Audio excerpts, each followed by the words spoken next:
Fire and ice collide. It's brutal for firefighters. Chopper 10 shows you the scope of this meat plant burning in rural Hampton Roads. The smoke could be seen for miles, and at one point, right before we went on again at 4 o'clock, it flared up again. Here's where it happened. Edwards, Virginia smokehouse just off Rolfe Highway, Route 31 in Surry County.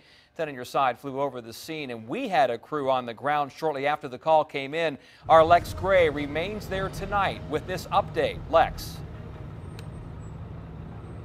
Yeah, Tom, you had mentioned that flare up just before 4 o'clock. It really didn't die down until just now. I can step out of the way so you can see what's going on behind me. It's dark now, but even darker because of the thick black smoke.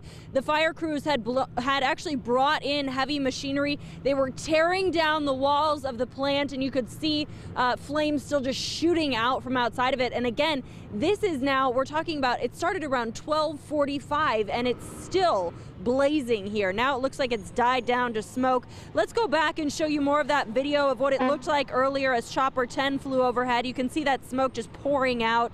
Again, as you mentioned, 4 o'clock it started blazing again and stayed that way for the next 2 hours or so. The Surry County Fire Chief told me it's very likely they could use 75,000 gallons of water here, 10 times what they would normally use during a house fire. You can see them pumping that water. Eventually, they said the hydrants started to freeze and also they were running out. So now they're bringing it from a creek and industrial park nearby. At least 10 different departments responded here, and they are nowhere near done. Fortunately, none of these firefighters have been hurt, but of course they are battling this against very cold temperatures and wind.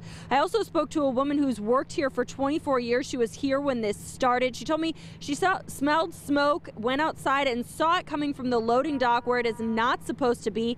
Then by the time she radioed for everyone to get out about 30 seconds later, she says that smoke was so thick she was choking just trying to breathe, but she came back here later to see what had happened. I don't know what the future holds right now. From the looks of it, it's not looking good. The store is still standing, although I don't know how we will possibly put anything in the store. Everything, all the hams and everything are now gone, obviously. Smoked hams don't need to be burnt. All right, now, of course, since firefighters are still actively fighting this, we have not heard anything about a cause yet, but as soon as we do, we'll bring that to you on wavy.com and Wavy News at 10 and 11. Live in Surry, I'm Lex Gray, 10 on your side. And a lot of you sent us pictures to get the story on wavy.com within minutes after the fire began, and you're looking at some now. Whenever you see news happen and it's safe to do so, please take pictures and video and send them to report it at wavy.com.